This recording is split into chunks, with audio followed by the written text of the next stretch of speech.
mobimba tolanda kateve mo Kristo Bana Congo mobimba tolanda kateve mo Kristo Christo TV et sa chaîne gospel, chaîne d'évangélisation. Téléchargez sur Facebook, sur YouTube.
d'adoration.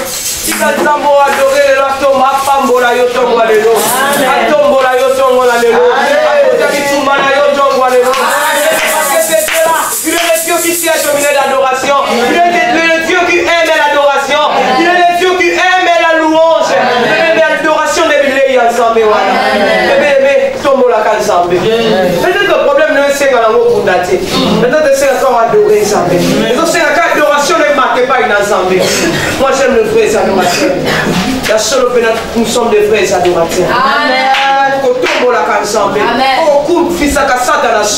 Malgré les combats, malgré les flèches, malgré tout, malgré les difficultés, nous tombons la ensemble.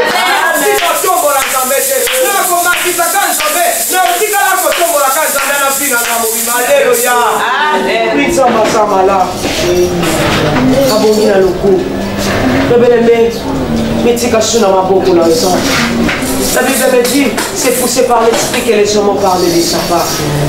Mais la Bible me dit, mon peuple sera enseigné par moi. Mais me va dire que mon goto okakama lo balansambe. Le balansamba na lo belo tongwa lelo. Le balansamba na disposition rendre yo sensible tongwa lelo. Oyoka ye na tongwa lelo to bondeli na kombo na Yesu. Éternel Dieu to siki tongo na maboko na Dieu. Éternel Dieu to commander pour le temps entre tes mains. Éternel Dieu disposé beaucoup na maboko éternel. Il va commis la yo se connaît pas. Mais malheureusement na yo connaît pas. Papa to biki ke pai na yo. Kana basala papa to na yo. Sobera chochi pa. Sobera chochi na yo kuna pila bisona to pa le. Kana kosa ko yo pa yo. Sobera chochi na yo.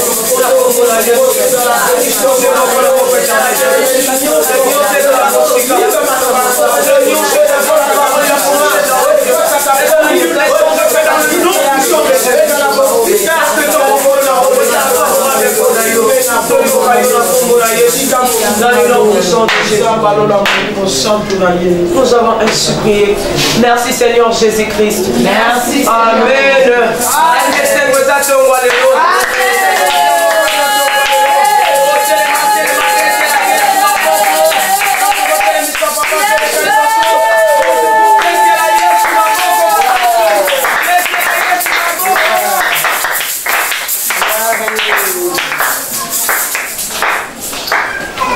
Éternel Dieu Tout-Puissant, que le dit gloire et louange qui soit rendu Père Céleste pour un temps favorable où accorder biso lisusu nzambe kufanda la sena makolo na yo mpona koyoka po ezali posa motema na yo mpona ntina bomoi na biso yango wana tika ete Saint-Esprit o assiste biso ntango oyo du début jusqu'à la fin tososo laquelle est ta volonté kati na bomoi na biso mpona lokumu na yo oyo nyonso tokonfese Kristo te kati na esika oyo torandero nul et sans effet dans les noms de Jésus-Christ et te repoussons dans les lieux arides pour ta gloire. Au nom de Jésus-Christ, nous t'avons ainsi prié. Amen. Bien, toute la Bible, la somme Kanda Ephésiens, chapitre 3, au banni la 14e verset, qui nous la 21e verset. Barotan de la Bible. Ephésiens 3. Ephésiens chapitre 3. 14e verset. C'est 14. Sinon la 21e verset. À cause de cela, réfléchis les genoux devant le Père. Qu'elle tire son nom toute famille dans les cieux et sur la terre. Afin qu'il vous donne, selon la richesse de sa gloire, d'être puissamment fortifié par son esprit dans l'homme intérieur. En sorte que Christ habite dans vos cœurs par la foi. Enfin qu'étant enracinés et fondés dans l'amour, vous puissiez comprendre avec tous les saints quelle est la largeur, la longueur, la profondeur et la hauteur, et connaître l'amour de Christ qui surpasse toute connaissance, en sorte que vous soyez remplis jusqu'à toute la plénitude de Dieu. Or, à celui qui peut faire, par la puissance qui agit en nous, infiniment au-delà de tout ce que nous demandons ou pensons.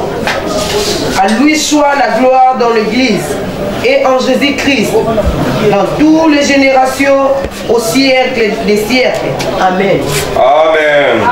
Tu beti maboko makasi pe tefandi na biso mpona lokumu na Nzambe e napesi biso sombote na kombo na Yesu kopambola Nzambe ndenge apesi biso lisusu pema mpe adispose ntango mpona biso koyoka oyo ezali maloba na ye teme tokopartage lelo ezali connaître l'amour du Christ, koyeba bolingo ya nkolo na biso Yesu. Amen. Koyeba bolingo na ye. Awa tozomona na bomoi ya Mokristo makambo oyo ezali to likambo oyo ezali ya motuya ya liboso ezali bolingo loba amen. Na bomoi ya Mokristo eloko ya liboso eli important c'est l'amour, parce que nzambe tosambela Bible ezoloba aza bolingo. Yango mpe biso bakristo eloko ya liboso eli important na bavi na biso c'est l'amour. Yango na Mokristo il faut azala na bolingo katikati na ye tolobi amen. Mais tokomona awa Thomas Paul a prié bakretien ya Éphèse bayeba oyo ezali bolingo ya nani ya Kristo oyo bazosambela loba amen. Pamba te me bien aimé mutu oyo ozoyela mutu ozokangama mutu ozotia elikya mutu ozobondela soki oza na bolingo na ye te me bien aimé ekozala difficile po continue kolanda ye, ekozala pasi po continue koespere na ye, ekozala pasi po yo tia kondima na yo epai ya mutu wana tolobi amen. Yango tokomona awa Paul aza kotalisa bandeko ya Éphèse baoyo ezali bakretien po te bango bayeba koyeba bolingo ya Yesu Masiya oyo ye ateyaki bango. Alleluya. Awa so totali mokanda na Éphèse tosoloba Paulo yenge mutu azalaki auteur ya épître oyo ya baEphésien. Amen. Et tokomona ye akomaki yango azalaki na mboka Rome. Alléluia. Ezalaki lokola première épître na ye oyo akomaki ntango azalaki kati na boloko na Rome. Alléluia. Lokola ye mpe azalaki na bolingo ya bato ya teyaki ntango akomaki na mboka wana Éphèse, malgré to atikaki bango parce que musala ezalaki te kafanda wana ezalaki musala ye kopanza sango malamu partout dans le monde. Etango bakangi ye batie na boloko na Rome e azwi mukanda na ye azwi toki plume na ye ozoloba sikoyo pik na papier abandi kokomela bandeko oyo. Alléluia. Elaki première épître ne oyo akomaki katikati na prison solo telema na mukanda na Acte tokotanga te bakomaka chapitre 22 na verset nango 28 tokomona yango. Amen. Et tokomona ye akomaki yango environ ezalaki na ba l'an 60 ntango yazokoma makambu oyo yango na foko yebaka biloko je pense que eza momusu akobana kotuna yo obandi korépondre ye akomaki yango na l'an 60 environ akomaki makambu oyo soki toke na bible tokomona yango mpe bakomi yango yango wana ye mutu akomaki makambu oyo mpe tokomona Thomas Polo asuetaki retour ya Onésime pembeni ya nani ya Filemon kuna na mboka na Kolose ye azalaki kopesa mukanda oyo epai ya oyo ezalaki ancien maître Onésime oyo azalaki accompagné na Tichik oyo bango bamemaki mukanda oyo mpona bandeko ya banani ya Efese bakende memelemo makambo oyo. Pourquoi? Parce que azalaki na bolingo na bango, loba amen. Azalaki na bolingo na bango ke mutu na teyaki soki bozala bolingo na ye te bokosalele malamu. Alléluia. Soki bozala bolingo na ye te bokoka ata kopesa eloko na bino te, bokoka bavi na bino te parce que bozala bolingo na ye te. Alléluia.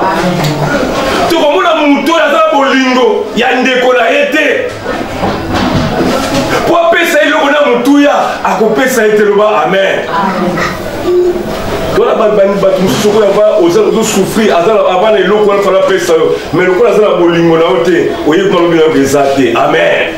Parce que poni bolingo no kati na ezali, mais mutu aza na bolingo ya mutu ate eloko na ye kaka wana aza nango, mais ateli mpasi oyo mutu aza nango akosala nini?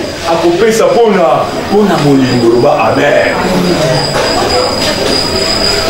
Eza na mutu mosusu akolemba na ye ndeko kritika nga, mais oza bolingo na batie na okete sina lembi na maloba amen. Tie na komema te na kokoba te, mutu ala bolingo ata aza na kolemba mpona bolingo na kosala nini? Akosala mpe service wana, loba alleluya. Yango na ndeko alotesa bango bolingo, amen. Bandeko Efese bango bazala na bolingo ya mutu bandimeli oyo ezali Yesu Masiya, tolobi amen. Yango na mokristo nyonso esengeli na ye ayeba bolingo ya Yesu Masiya po te ye asepela, loba amen. Soki mokristo oyi bolingo ya Yesu ondimeli te atosali sainte église okosepela te. Yango na mpona azokomela bango to bozala bolingo ya Kristo wana bango bajuir, loba amen. Basepela. Yango mpe me bien-aimé yo mpo olanda Yesu wana, yo mpo ozotika bata na yo, ndako na yo, mpeteke mosala koteka na yo mpo ya na église, mpo ya liboso na Kristo. Mais soki osala bolingo na ye te, me bien-aimé, nyonso eza pa okwa koespere na ye te. Yango tomo bakristo ya lelo lokola bolingo ya Yesu ya katikati na bango te, ata malade ye fazala bolingo na te, Yesu wana kobikisanga me yake luka banganga, ata bampiake ye abike te mutu na ndimela abikisaka akobikisanga. Alléluia. Bakristo bolingo ya Yesu kati bongo eske ezali. Alléluia. Sikoyo mpona nini les chrétiens bakoyeba amour ya Yesu? Pourquoi les chrétiens devaient-ils connaître l'amour du Christ na bomoi na bango? Mpona nini? Mpona alingaki bakristo ya Efeso bayeba bolingo na Yesu. Eza na biloko misatu oyo bakretien basengeli koyeba oyo ezali bolingo na Yesu, loba amen. Donc parler trois choses pour connaître oyo ezali bolingo na Yesu Masiya. Awa tozomona ya liboso pour être fortifié spirituellement. Koyeba bolingo na Yesu pour mon Kristo ezali pote. Mon Kristo akoma kasi na molimo. Alléluia. Pour être fortifié spirituellement. C'est ça, Yahweh, mes bien-aimés, à Liboso. Ephésiens chapitre 14, verset 17. 3, 14 à 17. Ephésiens chapitre 3, 14 à 17. À cause de cela, j'ai fléchi les genoux devant le Père, car tire son nom toute famille dans les cieux et sur la terre, afin qu'il vous donne, selon la richesse de sa gloire,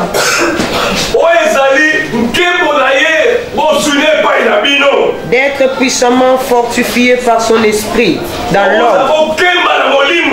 l'homme intérieur, en sorte que Christ habite dans vos cœurs par la foi, afin qu'étant enraciné et fondé dans l'amour,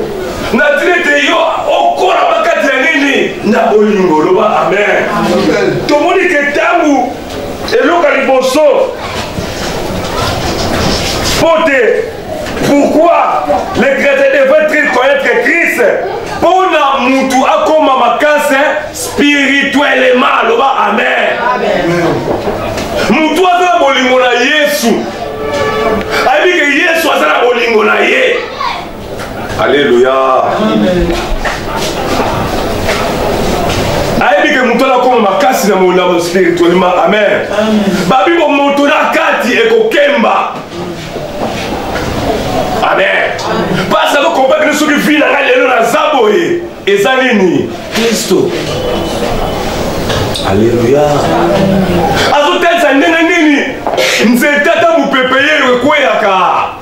Parce que le système de Saint-Nini est similaire.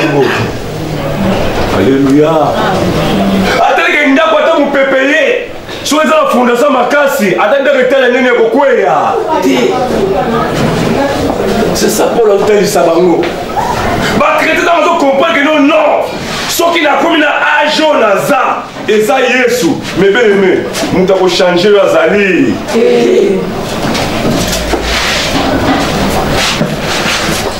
Alléluia. Attends, donc, a kolonga yo parce que ça bolinga Yesu wana. Alléluia. Amen. Tomoni mwasi so za bolinga mobali na ye ata bandeko bafingi aza na mbongo te ata bandeko baza kitoko te ata bandeko balobi aza kuluna ye etali ye azotala bolingo aza mpona nini mpona mobali to mwasi na ye tomona kamo bandeko balobi oyo bakoloba me yakanga mikala mobali wana eloko lekamisaka nini bolingo mutu azoki yokola yo ozozala banzala tala mobali ozwa na mbongo me bingai kaka wa eloko nesala bongo bolingo. C'est ça mon bolingo Paul a dit pour bandeko na Éphèse. Attends lelo na monité. Attends lelo na zuité. Mais n'est que Christ ya komisinga na âge oyo. Christ ya zobatela nga butu. Christ ya zobatela nga moyo na accident. Christ wana lobi ya kopesa ngai. Alléluia. Ya bana ya bolingo wana fe vanda kati na mitema na bango. Bakalisa bolamo Christ asala sur la croix comme qui péché.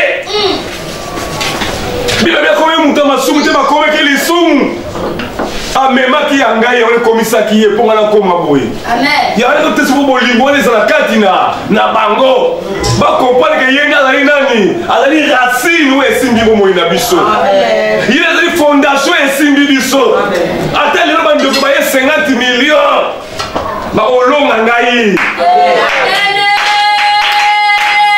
Ata ba kotisi le maladi. Na komi na koma. Ba docteur ba bien sili. Mais cela bo le net que Christ soit bolingo nanga. Na kokufa. Amen. Amen. Alléluia. Il y a autre monde Job. Ayebaki bolingo. Ya nzambe oyandimela. Ata mosabe ke Job okozo nyoko mafinga nzambe kufa. Job abina kosala ngata mukolo mungote. Baninga bayeba choliye. Mais Job alobi, je sais que mon rédempteur est vivant. Il se lèvera quoi? Le dernier. Amen. Abike yatika kabana na ye. Parce que baki nakobwaka te pe abandonner bango. Abi je serai avec vous tous les jours. Ayebaki bolingo Yesu wana. Yala bitika basala na bango. Tika baloba na bango. Mais oya ngana na lobité. Oya ngana na salité. Bébé na mokiki sengela banga te. Kobanga banga te. Amen. Yebande bolingo ya muto ya linga yo. Alléluia. Apesa vie na ye pona yo. Akata vie na 33 ans pona yo. Est-ce qu'il fallait vivre comme un peu coco? A comme on a 100 ans, mais à 4 ans on a moussé. Alléluia. Donc on a combien des années? Bah Moïse, mais hier 33 ans, très jeune. Pour la vie n'angana yo. T'as la bolingo wana bébé.